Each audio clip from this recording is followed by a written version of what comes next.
Hey everyone, welcome back to part two of the context videos for Olaudah Equiano's interesting narrative.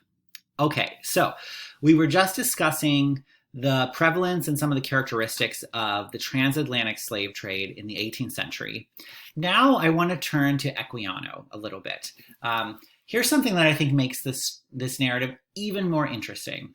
So, as you know, Equiano's narrative tells the story of his kidnapping in West Africa, his endurance of the Middle Passage, and his arrival to a plantation in the New World, and of course, ultimately his kind of journey to freedom. It's this entire narrative.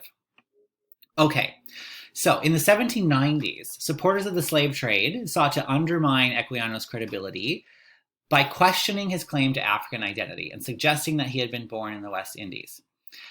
People generally ignored that because, they didn't have very good motives. But more recently, an American scholar, Vincent Corretta, discovered two 18th century documents that indicated that Equiano may indeed have been born in the British colony of South Carolina.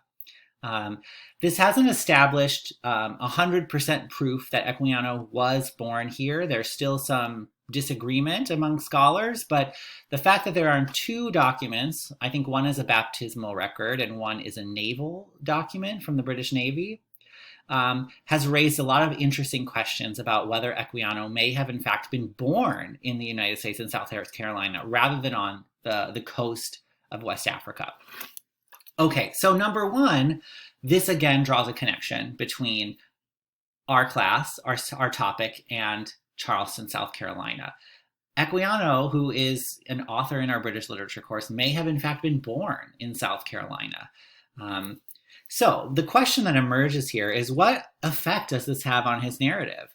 Does it change how we read his narrative? And how? I think maybe a gut reaction here might be, oh, that means Equiano was lying. That means he's not from West Africa. It means he fabricated his experiences in the Middle Passage and isn't really telling the truth. But I think if we think about this a little bit further, we would have to reject that reading of Equiano as being some kind of liar. So let's just grant Coretta's assumption. We don't know if Equiano was born in South Carolina. Let's just say he was. Even if that's the case, without question, Equiano would have been surrounded by people who had endured the Middle Passage. This is published in 1789, so imagine like the 20 or 30 years before that, all during which time the global transatlantic slave trade is occurring. So it's incredibly likely that Equiano was very familiar with people who had endured the Middle Passage and been taken away from their homeland. And it's very likely that in that case, he would be using his privilege as someone who has the literacy and education to write a narrative to give voice to those experiences for those who were unable to. So I think it's very possible that even if Equiano was born in South Carolina, he's still using his privilege, his ability to get published, to serve as a mouthpiece for all of those people who don't have those same opportunities before him. He's giving voice to the experiences of his peers who together endured that terrible, terrible journey. So I think that's just a really interesting question about Equiano's own experience and the way he deployed his authoritative voice on behalf of other enslaved persons. I think that's really fascinating.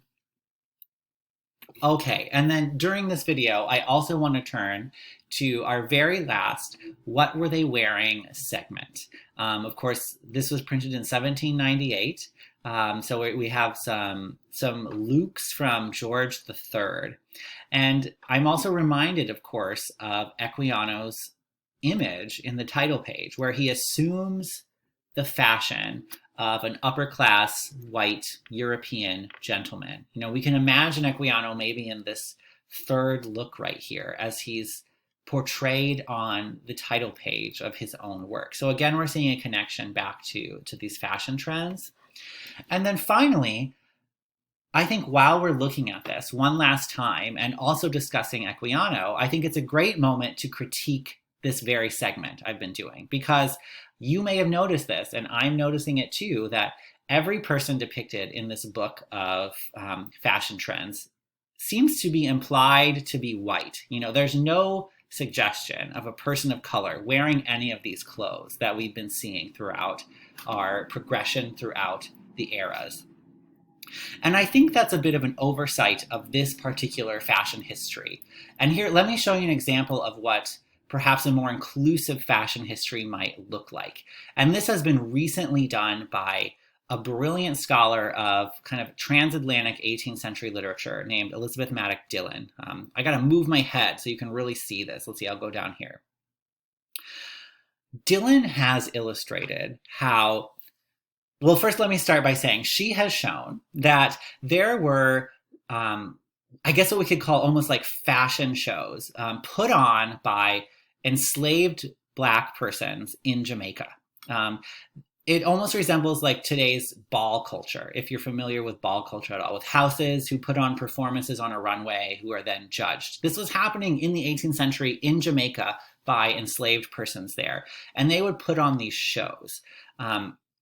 Dillon has demonstrated that the flamboyant fashion shows put on by these enslaved persons in Jamaica during this time eventually trickled outward to become the very fashion that the Yankee Doodle dandy came to embody. You know, this figure of white Americana, of white United States culture, was in fact taken from the fashion shows put on by enslaved persons in Jamaica. So I think this is an alternative fashion history that we need to be more thoughtful about when we think about what people were wearing throughout this time period. And I'm super grateful for this example about the Jonkanu actor boy in Jamaica and the connection between the Yankee Doodle dandy to show how important it is to recognize the contributions and appropriation, the contributions made by even enslaved persons in our society, and the appropriations made by people of that same time period to kind of erase their contributions.